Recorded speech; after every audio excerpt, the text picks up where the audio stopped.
बात है 1980 के दशक की, जब एक महिला कमज़ोर अवस्था में यहाँ वहाँ भटकती थी।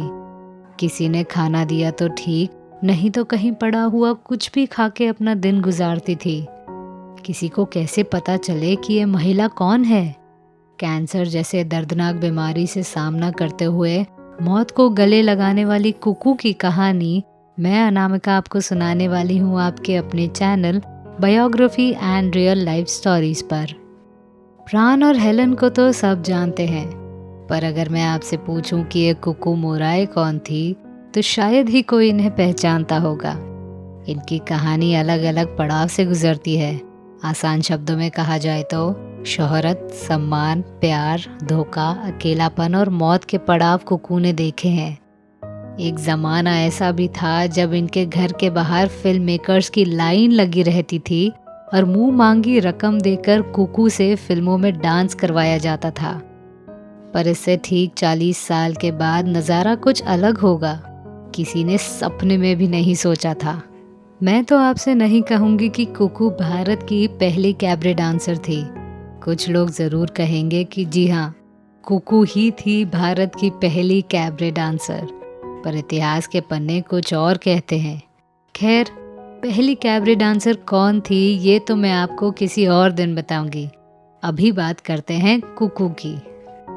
दरअसल इनका सरनेम देखकर कुछ लोगों को लगता है कि ये मराठी थी, पर असल में ये एक एंग्लो इंडियन थी। इनका नाम भी अजीब, इनकी पहचान भी अजीब और इनका डांस भी अजीब, इसीलिए इनको उस जमाने में रबर गर्ल कहते थे। खूबसूरत, स्लिम और जबरदस्त डांसिंग की शौकीन कुकू का इतिहास आज भी धुंधला सा दिखता है। आम इंसान तो छोड़ो, यहाँ तक कि फिल्मों में जो लोग थे उन्हें भी इनके बारे में कुछ खास बातें पता नहीं। तारीख तो पता नहीं, पर इनका जन्म 1928 को भारत में हुआ था और इनकी पहचान म्यांमार में रह रहे हेलन से थी।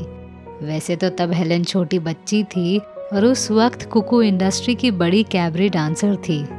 1946 की फिल्म अरब का सितारा फिल्म में एक गाने पर परफॉर्म करने के बाद सभी फिल्म मेकर्स को लगने लगा कि ये डांसर हमारी फिल्म में होनी चाहिए। फिर क्या था, पहले ब्रेक के बाद एक फिल्मों में कुकू डांसर के रूप में दिखने लगी। अनोखी अदा, अंदाज, शबिस्तान, आवारा, आन, चलती का नाम गाड़ी, यहूदी, मुझे जीने दो, ये वो फिल्में हैं जिनमें कुकू का डांस आज भी मशहूर है। शबिस्तान फिल्म के एक गाने में बैकग्राउंड डांसर के तौर पर हेलन भी दिखाई देती हैं। दरअसल कुकू एक दरियादिल इंसान थी। उन्हें लोगों की मदद करना अच्छा लगता था, इसीलिए तो प्राण और हेलन के लिए फिल्मों के दरवाजे कुकू ने ही खोले। आज भी हेलन कुकू को याद करते हुए कहती है, कुकू एक अच्छी इंसान थी। वो हमेशा खुश रहती। जब उनके पास कुछ बचा नहीं था तब भी वो खुश रहती थी। प्यार इंसान को रास्ता दिखाता है, पर यही प्यार किसी को डुबा भी देता है। बस यही हुआ कुकू के साथ। एक डायरेक्टर से प्यार हुआ और उसके भरोसे पैसे डूबने लगे। 3 गाड़ियां थी, पेट्स पालने का भी शौक था, पर जैसे जैसे पैसे डूबते वैसे वैसे करीब रहने वाले लोग भी दूर जाने लगे। कुछ सालों के बाद फिल्में मिलना बंद हुई और हाथ में पैसे भी नहीं थे, और अचानक से पता चला कि उन्हें कैंसर भी है। कुकू की आखिरी फिल्म मुझे जीने दो रही, जो रिलीज हुई थी 1963 में, और इसके बाद कुकू हमेशा के लिए इंडस्ट्री से दूर चली गई। आखिरी समय में दवाइयों के लिए भी पैसे नहीं थे और 30 सितंबर 1981 में इस रबर गर्ल ने दुनिया से अकेले अकेले विदा ली। आखिरी दिनों में रोने वाला भी कोई नहीं था। आज कुकू जी की कुछ यादें बाकी हैं, पर उन यादों को लेकर हम क्या करें? जब जिंदा थी तब किसी ने मदद की उन्हें। फिल्म जगत की कही अनकही कहानियां सुनाने मैं आपकी आरजे अनामिका आती रहूँगी।